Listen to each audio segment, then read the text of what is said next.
መልክዓ ደራሲ አቤ ጉበኛ። መልክዓ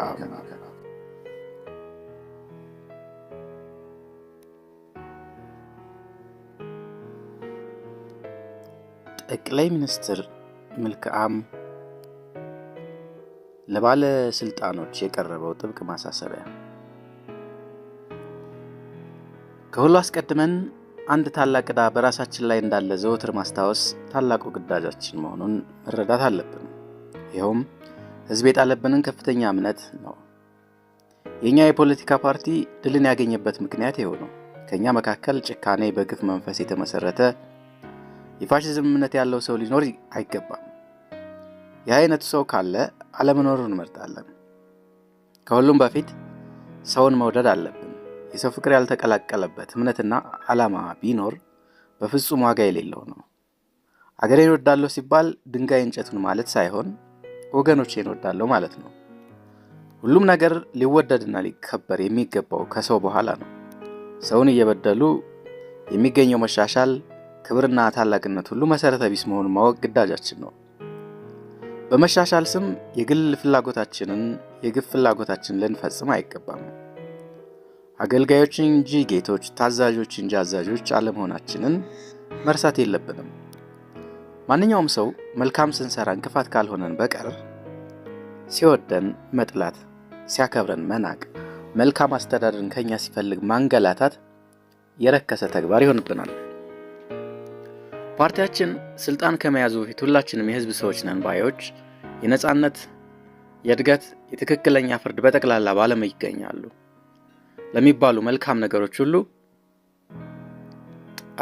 ጠበቆች፣ በዓለም ለሚገኙ ክፉ ነገሮች ሁሉ ተቃዋሚዎች ነበር። አሁንስ እንደዛው ነን? አንዳንድ የወቀሳ ደብዳቤዎች ከህዝብ ይደርሱኛል። በቃል እየቀረቡ አንዳንድ ግፍ ተሰራብን ሲሉ ያስረዱኛሉ። እነሱም በሐሰት ከሚያሸማግጡን የፖለቲካ ተቃዋሚዎቻችን ወገን ሳይሆኑ በእርግጥ ካልተበደለ ተበደልሁ ከማይለው ቀን ህዝብ መካከል ናቸው። ከህዝብ ካገኘኋቸው ብዙ መረጃዎች እንደተረዳሁት ጉልህ ስህተቶች በብዛት ያሉት በሚከተሉት ክፍሎቻችን ነው። አንደኛ፣ ገንዘብ ተቆጣጣሪዎቻችን ወይም ኦዲተርስ ስራቸውን በሚገባ ሁናቴ ባለመከታተላቸውና ለጥቅማቸው በማድላታቸው የመንግስት ገንዘብ ያለ ልክ ባክኗል። ሁለተኛ፣ አንዳንድ የፖሊሲና የጸጥታ አባሎች ምንም ምክንያት ሳይኖር ሰላማዊ ሰዎችን እያሰሩ ያጉላላሉ። ሶስተኛ፣ የመንግስት ሰራተኞች ጠቅላይ ማስተዳደሪያ እስካሁን ከፍ ያለ አድሎ ይሰራል። አንዳንዱ ባለስልጣን ለማስደሰት ሲል አንዱን ተራ ሰራተኛ ያጉላላል። አራተኛ፣ በሆስፒታሎች፣ በትምህርት ቤቶች፣ በወታደር ሰፈሮች፣ በጡረታ ቤቶችና በሌሎችም እነሱን የመሰሉ ቦታዎች የሚቀርቡ ዕቃዎችን ሁሉ የሚገዙ የሚያስገዙ ሹማምንት ገንዘብ በመቀነስ ተጠቃሚዎቹን ይጎዳሉ፣ መንግስቱንም በማይገባ ያከስራሉ። አምስተኛ፣ በአንዳንድ ቦታዎች ጉቦ እስካሁን አለ። ስድስተኛ፣ መንግስት በትክክል ከወሰናቸው ዋጋዎች አልፈው በአንዳንድ ዕቃዎች ላይ ትርፍ ዋጋ እየጠየቁ ራሳቸውን የሚጠቅሙና ህዝብን የሚበድሉ የመንግስቱን ደንብ የሚጥሱ ነጋዴዎች አሉ። ዋና ዋናዎቹ ክሶች እነዚህ ሲሆኑ ሌሎች አልፎ አልፎ የሚነገሩ አሉ። እነዚህንና የቀሩትንም ብልግናዎችን ለመደምሰስ እናንተ ባለስልጣኖች በየክፍላቸው የደረሰውን ጉዳት ለማቃናትና ከማሰብ ጋር የሚከተሉትን እርምጃዎች መደረግ አለባቸው። አንደኛ፣ የመንግስት ሹማምንት በግል ጥቅም በጉቦና ስልጣንን ጋሻ በማድረግ በመንግስትም ሆነ በህዝብ ላይ የሚፈጽሙትን በደል እየተቆጣጠረ ተገቢውን እርምጃ የሚያስፈጽም ለዚህ ስራ ብቻ የተመደበ የስለላ ጓድ አሁን ይቋቋማል።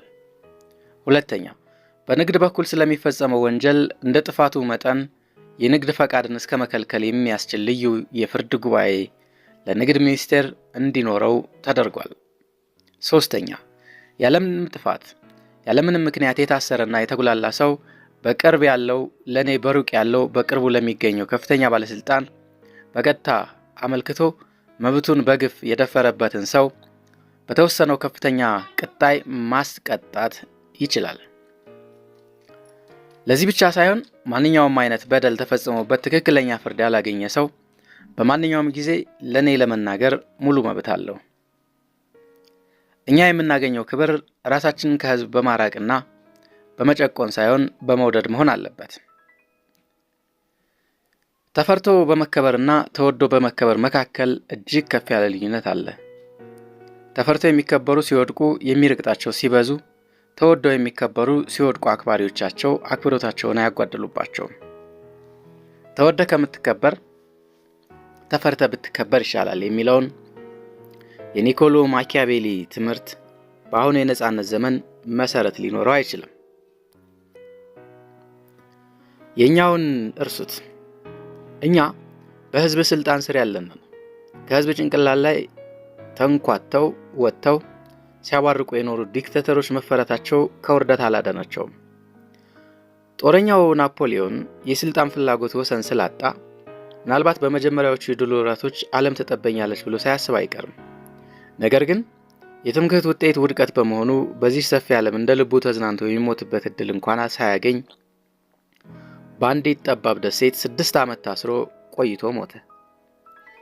ጨካኙ ኔሮን ቄሳር የስንት ንጹህ ሰዎች ደም በግፍ እንዲፈስ ያለ ርህራሄ በፈረመበት እጁ በጭንቀትና በጥበት አንገት ስሩን በጩቤ ወግቶ ሞቶ ወንበዴው ሂትለር የዓለም ገዢ ለማድረግ ያጨውን ሰውነቱን በፍርሃትና በጭንቀት በገዛ ሽጉጡ አሰናበተው። ወንበዴው ሞሶሎኒ በፍርሃት ያከብሩት በነበሩ ሰዎች እጅ እንደ እብድ ውሻ ተደብድቦ በክብር በታየበት ከተማ ቁልቁል ተደፍቶ ተሰቀለ። መዘባበቻና የምራቅ መጥፊያም ሆነ።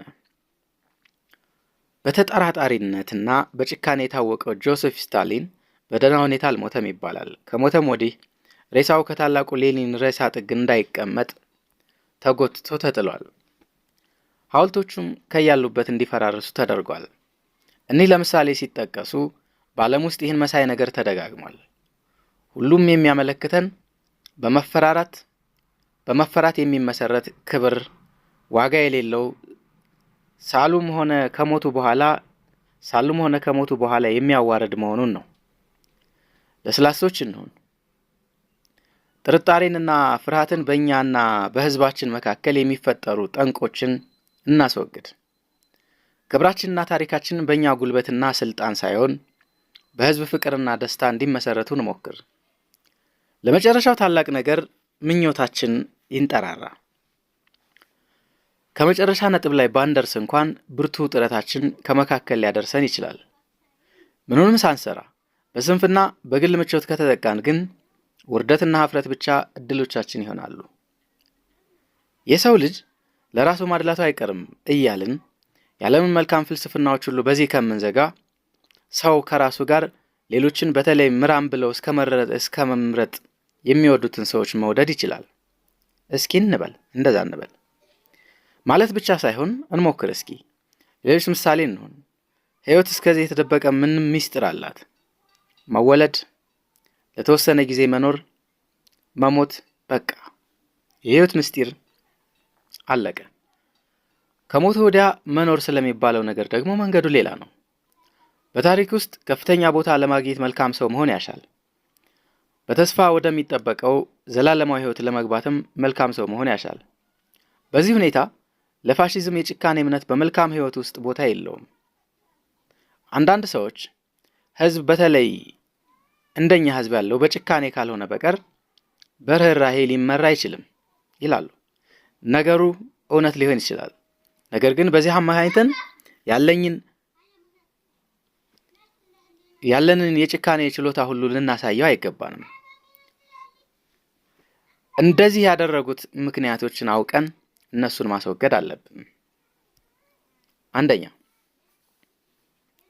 ይህን ችግር የሚያስከትለው አለማወቅ ስለሆነ አገረ ገዢዎች፣ አስተማሪዎች፣ የጤና አጠባበቅ ሰራተኞች እና ሌሎችም በህዝብ መካከል የሚገኙ የመንግስት ሰራተኞች ሁሉ ለየክፍል ስራቸው ከሚሰጡት ትምህርት ጋር ህዝቡ በፖለቲካ የሚደራጅበትን ክፉንና ደጉን ለይቶ መብትና ግዳጁን በማወቅ በጉልበት ብቻ ሳይሆን በፈቃዱ የመገዛት ልምድ የሚያገኝበትን በህዝብና በመንግስት መካከል ያለውን ዝምድና የሚያውቅበትን ትምህርት መስበክ አለባቸው።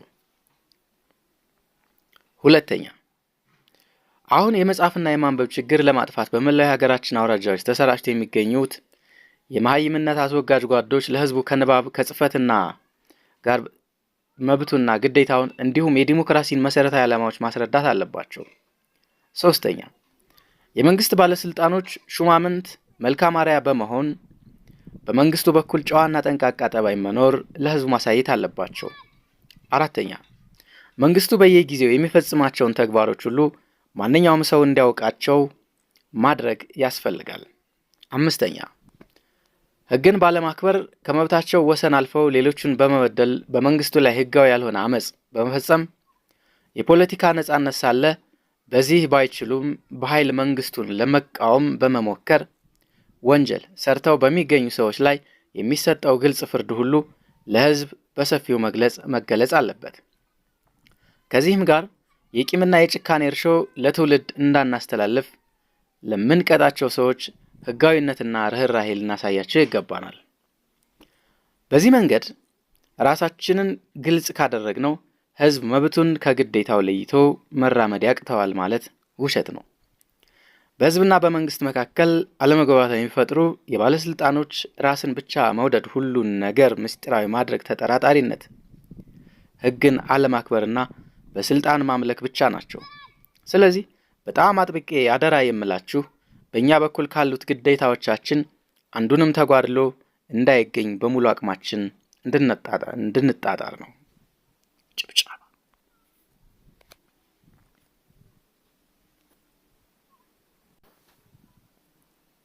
9 ታላቁ የኤልባኖስ የሳይንስና ቴክኖሎጂ ኢንስቲትዩት መርቆ በከፈተበት ጊዜ ጠቅላይ ሚኒስትር መልክዓም ያደረገው ንግግር። ካሁን በፊት ዘመናዊው የሳይንስ እድገት ካስገኛቸው ከፍተኛ ዕቃዎች ብዛት ብዙዎቹ የምናገኘው ከውጭ ሀገሮች ነበር። በሳይንስ ዕውቀት የበሰሉና ስጦታ ያላቸው ብዙ ሰዎች አልነበሩንም። አሁን ግን በሀገራችን ባሉ ዩኒቨርሲቲዎች እና በውጭ ሀገር በሚገኙ ዩኒቨርሲቲዎች የሳይንስ ከፍተኛ ዕውቀት የተማሩ የወጡ ሊቃውንት ስላገኘን የሀገራችንን ሳይንቲስቶችና ቴክኖሎጂስቶች የጥበብ እድገት ስራቸውን እንደ ልብ የሚከታተሉበት ይህንን ታላቅ ኢንስቲትዩት መርቄ ስከፍት እጅግ ከፍ ያለ ደስታ ይሰማኛል። የዚህ ኢንስቲትዩት መቋቋም እንደ ሌሎች የዓለም ህዝቦች በዘመናዊ ሳይንስ ምርምራ ጥበብን እንድንደረጅ ከመጥቀሙ በላይ በሀገራችን በልማድ ሲሰራባቸው የቆዩ መድኃኒቶችና ሌሎች ነገሮች ሁሉ እንዲጠኑና የተሻለ ውጤት እንዲሰጡ ለማድረግ ይጠቅማል። አብዛኛዎቹ የዓለም አገሮች በማንኛውም ነገር ራሳቸውን ችለው ለሌሎች ለመትረፍ በውድድር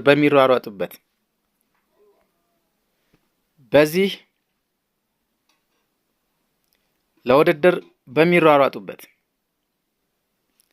በአሁኑ ጊዜ አገራችን እንደዚህ ያለውን ታላቅ ድርጅት ሳታገኝ ቆይታለች። ይህ የሆነበትም በሚከተሉት ምክንያቶች ነበር። አንደኛ፣ የሀገራችን ህዝብ የዕለት ፍላጎቶቹን ሞልቶ ሳያድር ሀብቱን እንደዚህ ባለ ከፍተኛ ጉዳይ ብናጠፋበት የሀገርን ቅደም ተከተል የማናውቅ ግብዞች አድርጎ የምንገኝ መሆናችን በመገንዘብ ነው። አሁን ግን ህዝባችን ከሚፈለግበት ፍጹም ግብ ባይደርስም አብዛኛዎቹ የዕለት ፍላጎቶቹን ሞልቶ ከስራ ጦት ነፃ ወጥቶ እንዲኖር ለማድረግ በመቻላችን ከሌሎች ጎን ለጎን በስነ ፍጥረት ምርመራም እንዲራመድ ይህን ታላቅ ውጥን ለመጀመር በቃን። በዚህ ድርጅት ውስጥ ለሚሰሩት ስራዎችና ለሚገኙት ውጤቶች ሁሉ እኛ መሃይሞች በመሆናችን ማንኛውም በሳይንቲስቶች ላይ ከህዝብ አደራ ጋር የተጣለ ተግባር ነው።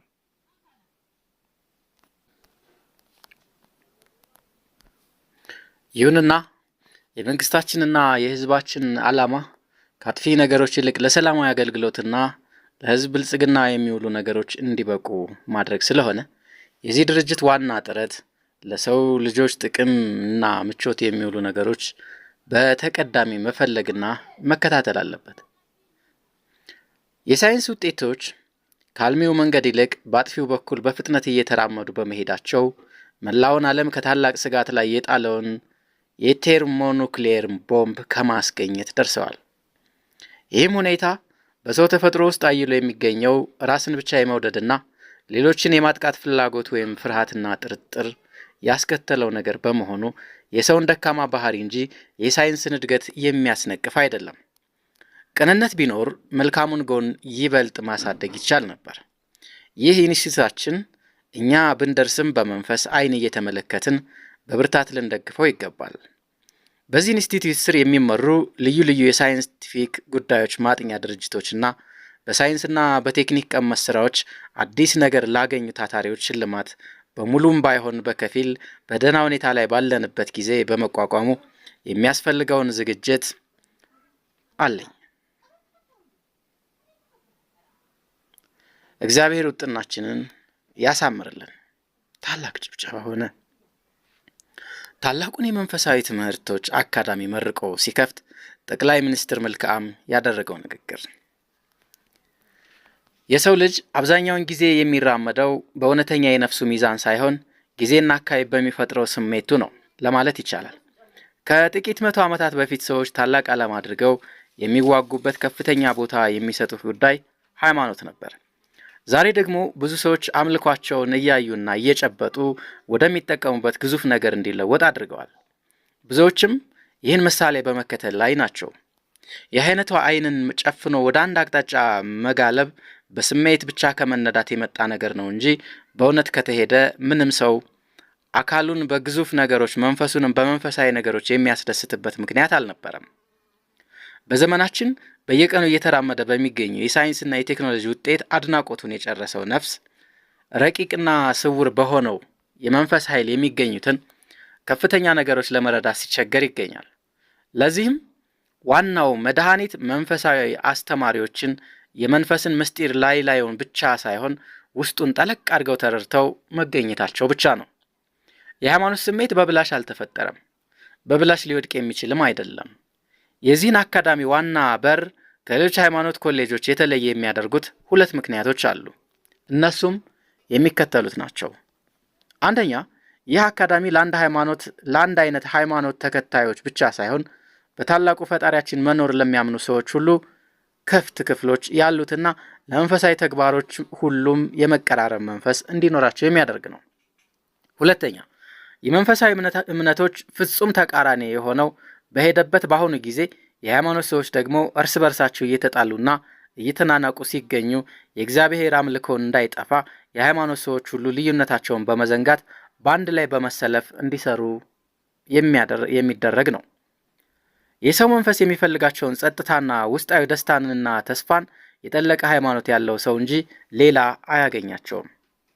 ሃይማኖትን ከነበረው ጽኑ መሰረት ካፈረሱት ዋና ዋና ነገሮች አንዳንዶቹ ደግሞ በሃይማኖት ሰዎች ዘንድ ይደረጉ የነበሩ ስህተቶች ናቸው። ሃይማኖት የእግዚአብሔርና የሰው መገናኛ መሰላል ሲሆን አንዳንድ የሃይማኖት መሪዎች ሃይማኖትን የንግድ የጥቅምና የፖለቲካ መሳሪያ ያደረጉ ጦርነትን ማስነሳትና እስከ መሰለ ወንጀል ፈጸሙበት። ይህና ሌላውን ብዙ ስህተት በአጥፊዎች ላይ ቀርቶ በእግዚአብሔር ላይ ታላቅ ስድብ አስከተለ። አሁን እዚህ የተሰበሰባችሁትን የሃይማኖት መሪዎች የምለምናችሁ በሃይማኖት ልዩነት በጥቅምና በሌላ መንገድ ሳትጋፉ በየምታውቁትና በየምታምኑት መንገድ ሃይማኖትን እያስተማራችሁ የእግዚአብሔር አምልኮ ከሰዎች ጋር እንዲኖር ለማድረግ በብርቱ እንድትጣጣሩ ነው። አካዳሚያችን በዓለም የታወቁ ታላላቅ ሃይማኖቶች ሁሉ የሚጠኑበትና የሚነገሩበት ልዩ ልዩ ክፍሎች አሉት። በእኛ መንፈስ ውስጥም ለሌሎች ወንድሞቻችን ማረፊያ ክፍል እንዲኖረን እግዚአብሔር ይርዳን። ታላቅ ጭብጨባ። ምዕራፍ 10 ጠቅላይ ሚኒስትር መልክዓም ይበልጥ የሚደክመው ስለ ሀገር ውስጥ ጉዳይ ቢሆንም በዘመኑ እጅግ አስፈላጊ ሆኖ የተገኘውን የመንግስታት መሪዎች ጉብኝት መለዋወጥም በጣም ችላ አላለው። ብዙ ሀገሮች ጎብኝቷል። ብዙ የተከበሩ የመንግስታት መሪዎችን በሀገሩ ተቀብሏል። ከጎበኛቸው ሀገሮች አንዷ የሆነችውን ጋሪጋኖስን በጎበኘ ጊዜ ፕሬዚደንት ጋርዲያሎ ለጠቅላይ ሚኒስትር ክብር ባደረጉት የራት ግብዣ ላይ እንዲህ ሲሉ ተናገሩ። ክቡር ጠቅላይ ሚኒስትር፣ ለሀገሮ ከፍተኛ እድገት እና ጥቅም ብቻ ሳይሆን በዓለም ለሚገኙ ብዙ መሪዎች ምሳሌ ለመሆን የተፈጠሩ ታላቅ ሰው አገራችንን ስለጎበኙልን የጋሪጋኖስ መንግስትና ህዝብ ከልብ የፈለቀ ኩራትና ደስታ ይሰማቸዋል። ክቡር ሆይ፣ ታላቅ ሰው ለሰላም የደከሙ ለሰው ዘር ደህንነት በጥብቅ የተጣጣሩ የሚባሉ ቃሎች የፖለቲካ ሰዎች ኳሶች ስለሆኑና ብዙ ጊዜ ሁላችንም ስለተጠቀምንባቸው በእርግጥ ታላቅ ሰው ለሆኑት ለእርስዎ እነሱን ደግሞ ማሰማት ትክክል ሆኖ አልታየኝም። እርስዎ በቃል ከምናነግሰው ይልቅ ምሳሌነቱን ተከትለን ብንሰራ እውነተኛ ተግባራችን ነበር።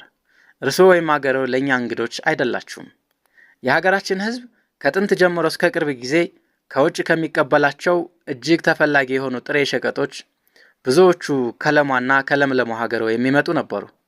አሁንም በክቡርነቶ ፈጣን ትጋት ከተቋቋሙ ብዙ ፋብሪካዎች የሚወጡ ሸቀጦችን በብዛት ከሚቀበሉት ህዝቦች የመጀመሪያዎቹ እኛ ስንሆን ከኛ የሚገኙትን ዕቃዎች በብዛት ከሚቀበሉን ደግሞ የመጀመሪያዎቹ እናንተ ናችሁ።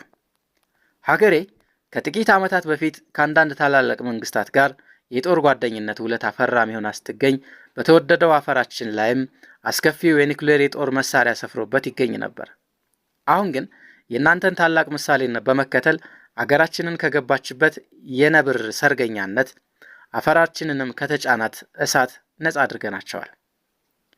ይህን መልካም ምሳሌ ተከትለን ለሀገራችን ህዝብ ሰላምና ደህንነት በምንጣጣርበት ጊዜ ለሞት ጓደኝነት ያጩን መንግስታት የኢኮኖሚና የፖለቲካ ጭቆና ሊያደርጉብን ቆርጠው ተነስተው ይሰሩ ነበር። በዚህ ጊዜ በማንኛውም ነገር ሳያፈገፍጉ በግልጽ ከረዱን መንግስታት አንዱ በእርስዎ በቆራጡና በእውነተኛ ሰው የሚመራው በጥቂት ዓመታት ውስጥ በሀብት የበለጸገው መንግስትዎ ነው። ይህን ስናስታውሰው አሁን ቀርቶ ምን ጊዜም እንግዶቻችን አትሆኑም። ለክቡርነቶ እና ለስራ ጓደኞቹ ጤንነት፣ ለህዝቡ እድገት፣ ሰላምና ነጻነት ጽዋዬን አነሳለሁ። እጅግ ከፍ ያለ ጭብጨባ። ጠቅላይ ሚኒስትር መልካም የሚከተለውን መልስ ሰጡ። ክቡር ፕሬዚደንት፣ የሀገሩን ምድር እኔና የስራ ጓደኞቼ ከረገጥንበት ጊዜ ጀምሮ በክቡርነቶ በስራ ጓደኞቹና በመላው ህዝብ የተደረገልን ከዲፕሎማሲነት ይልቅ ወደ ወንድማማችነት ያደላ የፍቅር አቀባበል አሁን ክቡርነቶ የተናገረውንና እኔም የማምንበትን የእኛን ወንድማማችነት ገልጾ የሚያሳይ ነው። ለዝምድና የሚሰጠው ትርጉም ተቀራርቦ በመኖር የሚፈጠር ፍቅር ነው የሚል ነው። ሁለቱ አገሮቻችን በሚገኙበት ክፍላተ ዓለም ወይም ኮንቲኔንትስ በተፈጥሮ አቀማመጥ ቢራራቁም በተሳሰሩበት የጋራ ጥቅምና በሚከተሉት ጠቅላላ ዓላማ አንድ የሆኑ እትማማቾች ናቸው። ጥቂት ቀደም ብሎ ክቡርነቶ እንደተናገረው ዘመናዊ የመሸጋገሪያ ዲፕሎማሲ ወዳጆች ወዳጅነታቸውን የሚወያዩባቸው መልካም ቃሎች ቢጨርስብንም ሁላችንም የእኛን ወዳጅነት በልባችን እንተረጉመዋለን። ክቡር ሆይ፣ የእኛ ወዳጅነት ዘለቄታው በማያምረው የአፍ መሸነጋገር ላይ የተመሰረተ ባለመሆኑ በማታለል ላይ ባገኘነው እድል የመንፈስ ኩራት ይገባናል። እኛ ማለት የእርስዎና የኔ ወገኖች ጥቅምን ለመነጣጠቅ የተሰላለፍን ዲፕሎማቶች አይደለንም። እኛ በወንድማማችነት መንፈስ ለመረዳዳትና ያለምን የተፈጥሮ ችግሮች በመተባበር ለማቃለልና ለማስወገድ በግልጽነት የተሰለፍን አንድ የፍቅር ቤተሰቦች ነን። የኛ ወዳጅነት ከዲፕሎማሲ በላይ ነው። በማንኛውም የቋንቋ ፈሊጥ ብንነጋገር እንግባባለን። እኛ የምንቀራረበው በግዙፍ ጥቅሞች ብቻ አይደለም። ሁላችንም በአረማዊነትና በጭካኔ ለሚመሰረት ለሰውና በሰው እጅ ለተፈጠረው መኪና አንድ አይነት ግምት ለሚሰጥ አገዛዝ ወይም በሌሎች ህዝቦች መብትና ነጻነት ለሚገባ ኢምፔሪያሊስት መንግስት ፍጹም ተቃዋሚዎች ነን። ሁላችንም ለሰው ልጆች መልካም አኗኗር ቀጥ ያለ እና ሰላማዊ የሆነ መንገድ ይዘን የምንከተል ነን። ሁለቱ ሀገሮቻችን አሁንም ሆነ ወደፊት በሚያሳዩት መተባበርና በሚከተሉት ቅን መንገድ የራሳቸውን ጥቅም ብቻ ሳይሆን ሌሎች መልካም ምሳሌነትን እንደሚያተርፉ እርግጠኛ ነኝ። ክቡር ፕሬዚደንት፣ የክቡርነቶ መንግስት እንደኔ መንግስት አእምሯቸው ያልሰከነና የሰዎችን ሀሳብ ተጭነው በሀገራቸው ላይ ለማራገፍ የሚቁነጠነጡ አዋኪዎችን አሸንፎ ከዚህ የእድገት ደረጃ ላይ በመድረሱ ወዳጆቹን ሁሉ የሚያኮራ ነው። ለክቡርነቶ ጤንነትና ለሕዝቦ ነጻነትና እድገት ጽዋዬን አነሳለሁ። ክቡር ፕሬዚደንት፣ ብዙ የመንግስታት መሪዎች ተሰብስበውበት በነበረው የመንግስታት አንድነት ድርጅት ጠቅላላ ጉባኤ ላይ ጠቅላይ ሚኒስትር መልካም ያሰማው እጅግ ከፍ ያለ ንግግር። ክቡር ፕሬዚደንት፣ ክቡራን መሪዎችና መልእክተኞች፣ እኔ የአንድ መካከለኛ ሀገር መንግስት መሪና ከዓለም ቤተሰቦች አንዱ የሆንኩ ሰው በዚህ ታላቅ ስብሰባ ላይ ተገኝቼ ይህን ሐሳብ ለማቅረብ በመቻሌ ከፍ ያለ ደስታ ይሰማኛል። የመንግስታት አንድነት ድርጅት መኖር በመሰረቱ ታላቅ አስፈላጊነት እንዳለው የዓለም ሕዝብ ሁሉ የተረዳው ጉዳይ በመሆኑ ስለዚህ ጉዳይ ብዙ መናገር አስፈላጊ ሆኖ አልታየኝም። እኔ ልናገር የምሻው ይህ ድርጅት በመኖሩ ሊሰጥ የሚገባው ጥቅም በትክክል ስለሚመሰረትበት ጉዳይ ነው። አሁንም የስሙን ገናናነት ያህል አቅም ሳያገኝ ያለው የመንግስታት አንድነት ድርጅት ውል በብዙ መንግስታት መልእክተኞች ሲፈረም ዋና ዓላማው ዓለምን ባለፉት ጊዜዎች ከደረሱባት የጦርነት መቅሰፍቶች ለመጠበቅ፣ ደካሞችን ከኃይለኞች፣ ትንንሾችን ከትልልቆች ክንድ ተጫኝነት ለማዳን ነበር። ከዚህም አልፎ የሰውን ልጆች ግላዊ መብትና ነጻነት በያለበት ለማስከበር፣ ሰዎችን ከችግር ከበሽታና ከድንቁርና ነጻ ለማውጣት ነበር። የዓለም ጤና ጥበቃ ድርጅት፣ የዓለም የእርሻና የምግብ ድርጅት፣ የዓለም የትምህርት የሳይንስና የከልቸር ድርጅት፣ ሌሎችም ብዙ ድርጅቶች በዚህ ታላቅ ድርጅት ስር መቋቋማቸው የዓለም ሕዝብ በዚህ ድርጅት ላይ ያለውን ከፍተኛ እምነት የሚያሳይ ነው። እንግዲህ ጥያቄው የሚከተለው ከዚህ ላይ ነው። ምንጊዜም ቢሆን ቅን መንገድ የሚገልጹልንን አንዳንድ ሰዎች ዓለም አላጣችም። እኛስ ቅኑን መንገድ ተከትለን ሐሳቡን እግቡ አድርሰነዋል ወይ? ይህ ድርጅት አንዱ ኃይለኛ መንግስት ደካሞችን በሚያጠቃበት ጊዜ ተከላክሎ የሚያስቀርበት አቅም አለው ወይ? መብትና ነጻነት ላጡ የሚያደርገው ግልጽና የተጨበጠ ድጋፍ አለው ወይ? መልካም። አንድ ዲፕሎማት ምናልባት የሰው ልጆች የመኖር ተስፋ የመንግስታት አንድነት ድርጅት ነው፣ በዚህ ድርጅት ላይ የጠነከረ እምነት አለን ብሎ በማጠቃለል እነዚህና የቀሩትንም ከባድ ጥያቄዎች ባጭሩ ይዘጋ ይሆናል። ነገር ግን ሁልጊዜ በዲፕሎማቲክ ቋንቋ ሲጫወቱ መኖር አይገባኝም። በእውነት ለሚያስፈልግ ነገር የመሸነጋገል ቃሎች ብቻ በቂ አይሆኑም። እውነተኛውን ችግር አምነን ለችግሩ መድኃኒት ማግኘት አለብን። ከአሁን በፊት የመንግስታት አንድነት ድርጅት የአንዳንድ ሀያላን መንግስታት መልካም ፈቃድ በሆነለት ጊዜ ሊፈጽማቸው የቻሉ አንዳንድ ጠቃሚ ተግባሮች ይኖራሉ። በራስ ስልጣን የፈጸማቸው ነገሮች ግን በጭራሽ የሉም።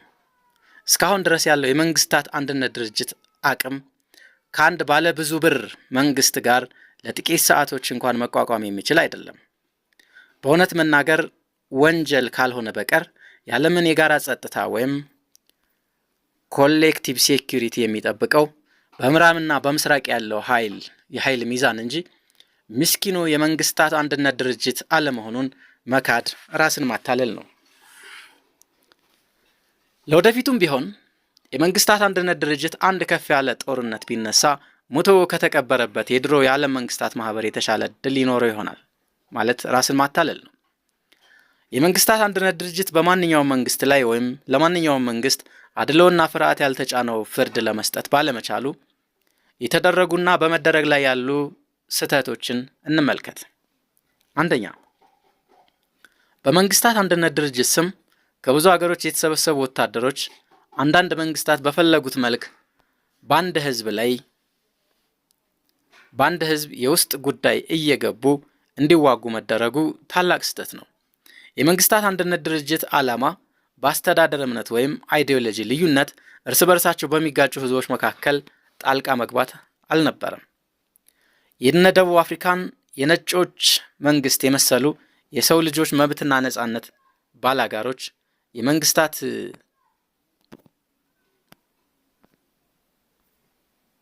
አንድነት ድርጅት አባል ሆነው ሲገኙም የዓለም ህዝብ ሩብ ይሆናል ተብሎ የሚገመተው የኮሚኒስት ወይም ቻይና መንግስት ለራሱ የመሰለውን የአስተዳደር እምነት በመከተሉ ታግዞ አባልነት መከልከሉ የመንግስታት አንድነት ድርጅት የሚባል ነገር አለመኖሩና የዓለም ምልክት በአንዳንድ መንግስታት የግል ዓላማ ስር የሚካሄድ መሆኑን በግልጽ የሚያስረዳ ነው።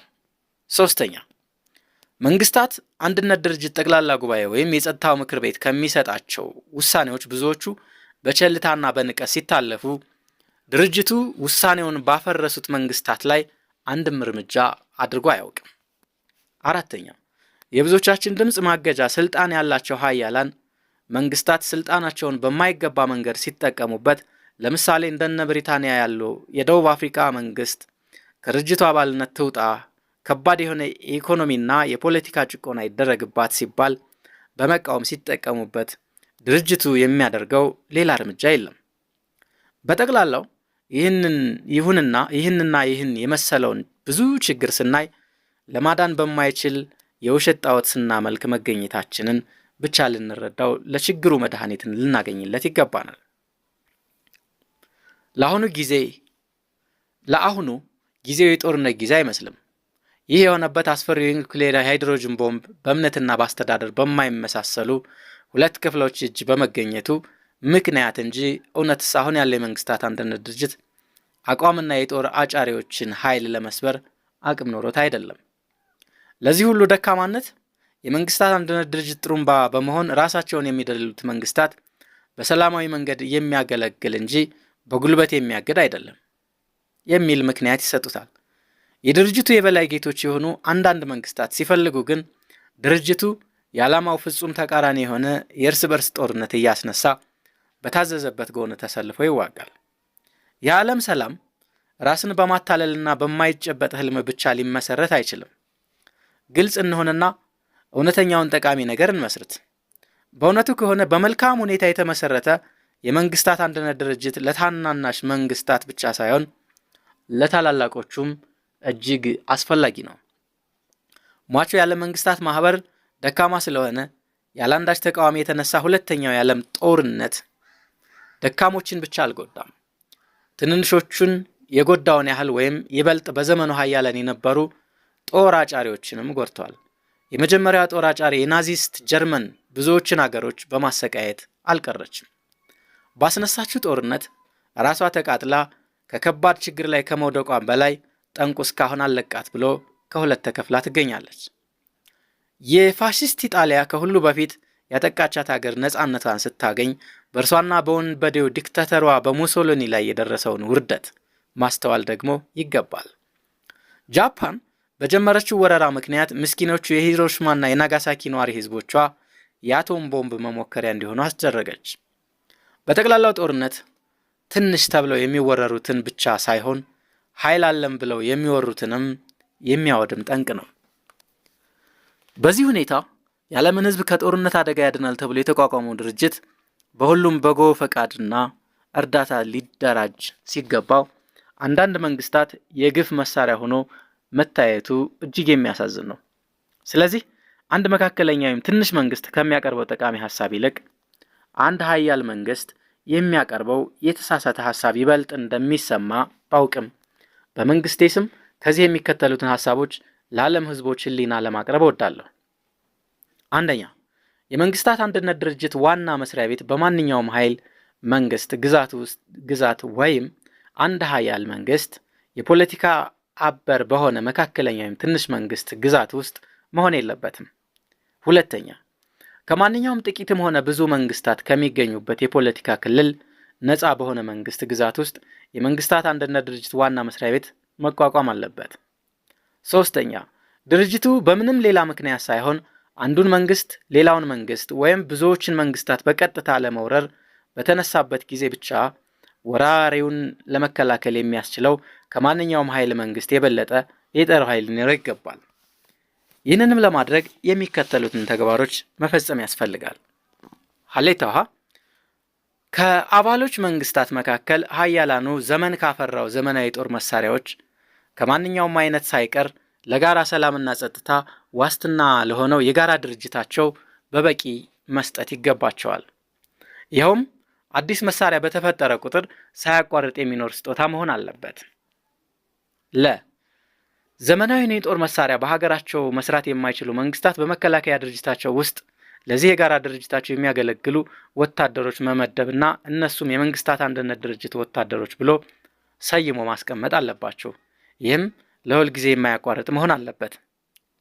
ሶስተኛ፣ በዚህ ሁኔታ የሚቋቋመው የመንግስታት አንድነት ድርጅት የጦር ኃይል ለአንድ የታወቀ ታላቅ ግብ ብቻ መዋል ይገባዋል። ሀሌታ ውሃ ለውጊያ ሊታዘዝ የሚችለው ጠቅላላ ጉባኤ በድምፅ ብልጫ ሲያጸድቀው መሆን ያስፈልገዋል። በማንኛውም ውሳኔ ቢሆን የድርጅቱ የጦር ኃይል ለመከላከል ሲያስፈልግም ለማጥቃት ሊታዘዝ የሚችለው ሌሎችን ነፃ መንግስታት ለመውረር በሚነሳ ህገወጥ መንግስት ላይ ብቻ መሆን አለበት። ሐመር ውሃ በማንኛውም ሁኔታ በተነሳ የእርስ በርስ ጦርነት ውስጥ ቢቻል በሽምግልና ደም ማፋሰስን ለማስቀረት መሞከር እንጂ በጦር ኃይል ጣልቃ መግባት በፍጹም አያስፈልግም። አራተኛ፣ ከቅኝ ገዢ ወይም ከሀገር ውስጥ ጨቋኝ ነፃ ለመሆን የሚታገሉ አርበኞችን ከሚያጠቁ ክፍሎች ጋር ወይም በማይገባ የሀገራቸውን ሰላም ከሚበጠብጡ ሽፍቶች ጋር በመተባበር ሌላውን ህዝብ ሲጎዳ የተገኘ መንግስት ይህን አይነት ስራ እንዳይቀጥልና እንዳይደገም ተነግሮት ለድርጅቱ ካሳ እንዲከፍል መሆን አለበት። ይህን እሺ ብሎ ካልተቀበለ የድርጅቱ ህግ እንዳፈረሰ ተቆጥሮ ከአባልነት ውጪ መሆንና ጣልቃ ገብነቱን ካልተወ እንደ ወራሪ ተቆጥሮ በህብረት መወጋት አለበት። አምስተኛ፣ ድርጅቱ በትክክል መራመዱ ከታወቀ በማንኛውም ክፍል በሰብአዊ ክብር ላይ የሚፈጸመውን የአውሬነት ተግባር ለመቆጣጠር እውነተኛ የሰው ልጆች እድገትና ነጻነት የሚገኝበትን መንገድ ለመደገፍ የዳኝነት መብት ሊኖረው ይገባል። ዘመናዊ ከባድ የጦር መሳሪያ አንድ መንግስት በህዝቡ ላይ ከፍ ያለ ስልጣን እንዲኖረው ለማድረግ ስለሚያስችል የመንግስታት ብቻ ሳይሆን ከህዝቡ የሚሰሙ እውነተኛ ጩኸቶችን ማዳመጥ ይገባዋል። ስድስተኛ፣ የድርጅቱ ሹማምንት ለአንድ የፖለቲካ ቡድን በማድላት ከድርጅቱ ዓላማ ውጭ የሆነ ስራ ሲሰሩ ወይም ሊሰሩ ሲሞክሩ በተገኙ ጊዜ ማንኛውም የድርጅት አባል ሊከሳቸውና ጉዳዩ በአስቸኳይ ስብሰባ ታይቶ ሲረጋገጥ በማንኛውም ጊዜ ከስልጣናቸው ማስወገድና ሌሎች ሹማምንቶችን መተካት ያስፈልጋል። በዚህ ሁኔታ የዚህን ታላቅ ድርጅት አቋምና ድንጋጌ አስከብሮ በመስራት የተሻለ መንገድ ይገኛል ብዬ አምናለሁ። ያለዛ ግን በአሁኑ ሁኔታ ይህ ድርጅት ዓለም ከጦርነት ስጋት ያድናል ከማለት ራሱ የጦርነት መሳሪያ ነው ማለት ይሻላል። በዚህ ብቻ ተስፋ አድርገው የሚኖሩ መንግስታት የዋሆች ናቸው። በድሮ የዓለም መንግስታት ማህበር ታላቅ ተስፋ የነበራት አቫሪዮስ የመጀመሪያው የሙሶሎኒ ማባቢያ ጉርሻ ለመሆን እንደተፈረደባት አሁን ይህን ደካማ አቋም ለማሻሻል ወይም ለራሳቸው ሌላ እድል ለመፍጠር በመጣጣር ፋንታ የሌላ ነገር የሚያመልኩ መንግስታትም ትርፋቸው መጥፎ እድል ነው። ስለዚህ የራሳችን እድል አሁኑኑ ራሳችን መፍጠር አለብን። ይህ ንግግር ከታላላቅ ስሜት ጋር ባደረገበት ጊዜ አንዳንድ ተቃዋሚዎችና አሽሟጣጮች ባይጠፉም አብዛኞቹ በጭብጨባና ደስታ በተመላ ሳቅ አዳራሹን ያስተጋቡት ነበር። አንዳንዶቹ እንዲያውም ከተቀመጡበት ወንበር እየተነሱ ከልክ በላይ ሲስቁና ሲፈነድቁ ይታዩ ነበር። ስብሰባው እንደተነሳ ጠቅላይ ሚኒስትር ምልክዓምን ለመጠየቅ ብዙ ጋዜጠኞች ዙሪያውን ከበቡት። ድርጅቱን ያዳክሙታል ወይም የግል መሳሪያ አድርገውታል ብሎ የጠቀሷቸውን መንግስታት ስም ለምን አልጠቀሱም ሲል አንድ ጋዜጠኛ ጠየቀው። ጠቅላይ ሚኒስትሩም የሚከተለውን እንደ ቀልድ አድርጎ መለሰ። ኃያላኑ የሆኑትን አጥፊዎች በግልጽ መክሰስ የምንችለው ዳኛችን በጠነከረ ጊዜ ነው። አሁን ግን እነሱ አጥፍተው ቢፈልጉ የነሱ መሳሪያ በሆነው ዳኛ አማካኝነት ሊቀጡን ስለሚችሉ ከሽሙጥ ያለፈ ክስ ለማቅረብ አይቻልም። ሶስተኛ፣ የዓለም ጦርነት ይነሳ ይመስልዎታል ሲል አንድ ሌላ ጋዜጠኛ ጠየቀው። ስለዚህ ጉዳይ ትንቢት መናገር የሚችሉ ኃያላን መንግስታት ብቻ ናቸው። መቼም ቢሆን መካከለኛና ታናናሽ መንግስታት የዓለም ጦርነት ይቀሰቅሳሉ ማለት አይቻልም ሲል ጠቅላይ ሚኒስትር መልክዓም መለሰ። የመንግስቱ አቋም የትኛውን ክፍል ይመስላል? ዓላማውስ ምንድነው? ሲል ሌላ ሶስተኛ ጋዜጠኛ ጠየቀው። የመንግስቴ አቋም የሀገሬን ህዝብ ይመስላል። ዓላማውም ህዝብን ከፍ ካለ የአካልና የመንፈስ ስልጣኔ ላይ ማድረስና ከዓለም ህዝብ ጋር በሰላምና በመረዳዳት አብሮ መኖር ነው ሲል መልክዓም መለሰለት። ታላላቅ መንግስታት በራሳቸው ኃይል በመተማመን የድርጅቱን ጥንካሬ ያልደገፉ እንደሆነ ትንንሽ መንግስታት ምን ማድረግ ይችሉ ይመስልዎታል? ሲል አንድ ሌላ ጋዜጠኛ ጠየቀ። ጠቅላይ ሚኒስትር መልክዓም የሚከተለውን መለሰ። ኃያላን መንግስታት ተረድቶ የጋራ ችግርን ማስወገድ የትንንሾቹ ተግባር ብቻ አድርገው ንቀው ከተውት እኛ ትንንሾቹ በሰላም ጊዜ የምንረዳዳበት የጋራ ችግራችንን የምናስወግድበት ወራሪ ባንዳችን ወይም በብዙዎቻችን ላይ ቢነሳ ተባብረን አጥቂን የምንከላከልበት ሌላ ድርጅት ከመፍጠርና የመንግስታት አንድነት ድርጅት እንደሌሎች ሆነን ከማየት የተሻለ መንገድ የሚኖረን አይመስለኝም።